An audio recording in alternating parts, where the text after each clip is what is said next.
Nanay! Nanayaw ka na pala mamaya. Dali. Nanay! Turuan mo daw po akong magbasa. Wala. Mamaya, naghahanap buhay pa ng pambigas eh.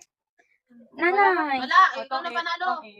Nay, turuan niyo daw po akong magbasa. Sabi po ni ma'am. Matuturuan? Ba't ako magkaturo? Ay, siya ang teacher. Ikaw tuturuan mo daw Anong po ginawa niya sa school? Patay na nung gamit. Nagsulat po kami. Magbasa. Ano ba naman to, Margie? Parang hinugot kung saan eh. Ha? Ba't ganito mga score mo? Hindi ka ba nag-aaral ng mabuti? Nag-aaral po ma'am. Ano ba yung teacher na yan? Hindi ka yata tinuturuan ng tama. Ako, Margie ha, naiinis ako dyan sa teacher mo ha. Hindi yata yan nagaturo. Nagaturo po yun. Nagaturo eh, ba't puro zero ka? Ikaw kasi hindi mo. Hindi, ang mga teacher talaga ngayon, nasweldo na laang. Tinuturuan po. Nagtuturo po yun sa Hindi, school tayo sa school. At ako ang bahala, papatanggal ko yung teacher na yan. Dali. Dali. Margie ha, ipapatulpo ko yan. Dali. Pasok ka sa school, araw-araw, zero?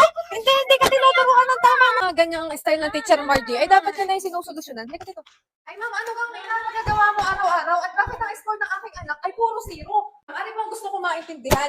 Araw-araw ko pong inapapasok yung anak ko. Hindi ko na nga po alam kung saan kukuha ng pambaon. Di na pinawag po muna kayo. Hindi, Hindi po kaya kayo ako po pinapasok ang magkakaintindihan. anak ko din ay para po matuto. Ay paano po kami natutos na sa future?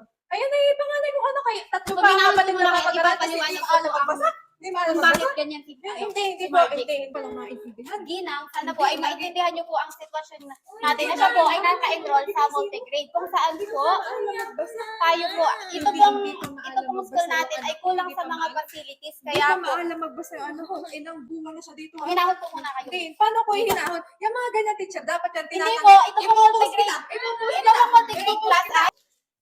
Ano ba naman yung mga magulang na yan? Lagi na lang sa guro isinisisi ang mga ano ng anak. Hindi man lang nila turuan sa kanilang bahay pag uwi.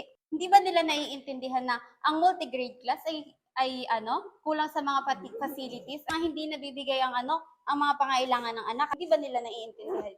Yun. Hi, grabe naman mga magulang ngayon. Hindi nila maintindihan na nasa multigrade ang kanilang anak at kulang sa mga facilities. Oh ma'am, bakit parang problemado ka? Anong nangyari? Paano po kasi sir, may nanay na pumunta dito sa school. Nagrereklamo at yung anak daw niya ay 0 ang grades. Paano po kaya yun sir, natin masusolusyonan yung mga gatong problema? Knowing na tayo nga ay nasa multigrade and kulang yung mga kagamitan natin. Ano bang nirereklamo ng magulang at sinugod ka pa sa classroom mo? Yung anak niya daw is puro 0 ang grades. Hindi daw tinuturuan ng Tapos maayos. sa'yo sinisisi? Oo. Ay, ganoon. Alam mo, naisip ko rin, what if kaya magpa-symposium tayo nakasama ang mga magulang?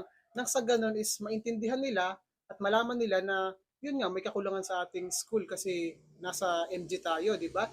And nasa ganon din, mas ma-develop natin yung collaboration with parents para naman maintindihan nila na hindi lahat ng pangangailangan ng bata is iasa sa inyong mga guro, di ba? So, ano ma'am, sa tingin mo, okay ba na magpa-symposium tayo? Parang okay yan sir. Kailan mo naman po balak magpa-symposium? Alam mo ma'am, mas okay kung as soon as possible magkaroon tayo ng symposium noon. So siguro ma'am, okay na i-announce mo sa mga estudyante mo this week na magkakaroon ng symposium. Sabihin nila sa mga magulang nila para naman hindi sila nagrereklamo or hindi sila sumusugod sa mga guro at nang maintindihan din nila kung ano ba talaga yung totoong kalagayan ng ating paaralan. Sige po sir, maraming salamat po. Uuna na po ako ha.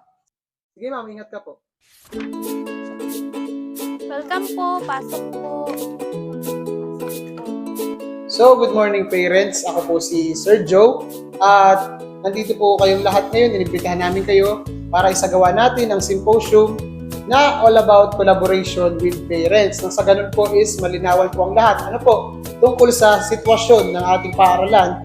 At nang sa ganun is matugunan din yung mga katanungan sa inyong mga isipan kung bakit ganoon yung sitwasyon ng inyong mga anak dito sa ating paaralan. Maraming salamat po sa inyong kooperasyon, mga parents. Ingat po tayo sa ating pag-uwi. So paano ma'am? Una na ako kasi kakausapin pa ako dito mga government agencies at international agencies. Nang sa ganun naman is may lapit natin yung ating kalagayan at ating pangangailangan sa kanila. Sige po sir, ingat po. Kahit pa paano makahingi tayo ng tulong para naman yung mga magulang is matuwa naman sa ginawa nating symposium. Sige po sir, ingat po. 9 plus 8. 9 plus 8. 1, 2, 3.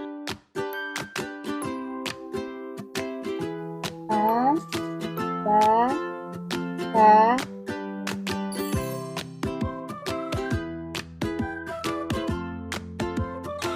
6. times 5 equals 15.